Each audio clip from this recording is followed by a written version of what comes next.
Yeah, guys, I'm here. I just wanted to talk about Nikon mirrorless real quick and my thoughts on it. I'm shooting this with the RX100 Mark VI. I'll be doing a review on this later, at a later date. But right now, I just wanted to talk real quick about Nikon mirrorless and mostly where I think they can beat Sony coming right out of the gate. Um, what features I think can beat Sony right out of the gate. And that is the first one, build quality. Sony's been known to be a little lenient on build quality to keep a more compact body, and I think Nikon will certainly have better weather sealing. Whether or not that matters that much, to me, I don't think so. To me, it wouldn't anyway, because frankly, I'm not going to be out in crazy weather using my camera anyway. But it is nice to know that you do have a little bit extra leeway in that regard. The other thing that I think will be better is obviously ergonomics. It'll have a bigger grip, and it'll fix what people complain about the Sony. But I don't really have a problem with it, just because I use the battery grip. So actually, the Sony is actually pretty nice in the hands right now with that battery grip. But I will say, if you just want the body alone, I'm sure that the Nikon will be better, and the button placements will be good and everything. Like I said, I don't really have a problem with the Sony as far as that because of all the custom buttons and things. The other thing, though, where they should and can beat Sony is battery life. With a bigger body, they should be able to develop a bigger battery that has longer lasting life, and if they don't, I'll be kind of surprised and also slightly disappointed in them. The other thing, though, that I believe they will beat Sony in right off the bat is the card slots. They'll have the CFast, or what is it, I can't remember what kind they use because I don't use them, but the cards that they use in their full frame, like D850 and D5, so therefore you will get better write speeds with those cards. The other thing that I think they can beat Sony at is frankly, the raw file system that they have will be better, because like they have the D850 and things like that, you can do a medium raw, a small raw, and a large raw, and I like that. I think that's great. I wish the A7R III had that.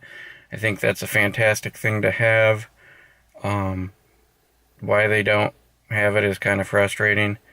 The other thing I'd like to see Nikon do, but I don't think they will, is introduce IBIS, in-body image stabilization, for their camera system. Not sure they're going to do it. When it comes down to, when it comes down to it in camera systems, you have to cut your money somewhere, and I think that Nikon will choose to put intervalometers and other things in there, where that, Sony doesn't have, but I think they'll skip on the IBIS right now. That doesn't mean that they can't add it in the future. Certainly they have a bigger body. You think they could do okay with that. But the biggest thing that they have to get right off the bat, for sure, if they're going to succeed, is the adapter for the F-mount class. And the reason I say this is because people who are buying this camera right off the bat are more than likely going to be DSLR users from the Nikon system. If you're a Canon or Sony shooter, you're probably not picking up a Nikon full-frame mirrorless right away, based off of the fact that you're only going to be getting like 2 or 3 lenses off the bat. So it doesn't really make sense to invest in a system where your only options are like 2 or 3 pieces of glass right now. So I think that'll take time.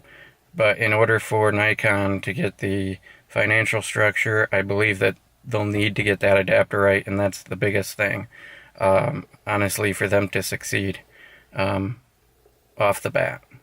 The other advantage, of course, is the bigger mount, where they can have faster glass than, Sony and whatnot, at least with autofocus. Now, we know Sony can use 0.95 glass with manual focus. Trying to manual focus that stuff is next to impossible. It's very hard. Your subject, whether you're thinking or not, they're moving a little bit and you're moving a little bit, and it's just that little bit that makes a difference. So it'd be very hard to manual focus with that. The other thing, I was trying to think about another thing. I think I hit most of them. Like I said, I think the biggest thing they need to get right is the adapter. Right off the bat, they need to get that right. Absolutely.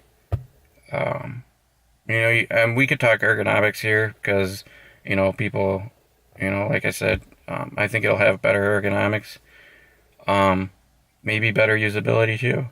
Oh, and touchscreen. Touchscreen, that's the other thing I was going to say. Nikon blows Sony out of the water with a touchscreen. I don't know how it's so hard for Sony to put in a good touchscreen. It makes zero sense. But that's another area where they do a lot better.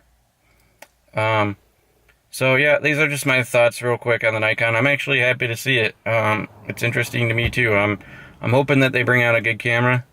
But again, people expecting out of the world things from Nikon, people have to realize that they still have budgets that they have to be aware of, that they have to meet. So sometimes things get scrapped, like IBIS. It's expensive to put in a camera, I'm sure. And so when they add other things that are nice. So we'll see. I hope they put IBIS in it. I think it would be good to push Sony in that area, because Sony's IBIS isn't the best, but I think it'll get better over time. But I'd like to see these companies, Canon and Nikon, push Sony a little bit, come out with better, even better products than they are. So we'll see. And like I said, I'm vlogging with the Sony RX100 Mark VI. It's a great camera. I'll be talking about it in a later date. You guys take care and enjoy the rest of your day. Bye.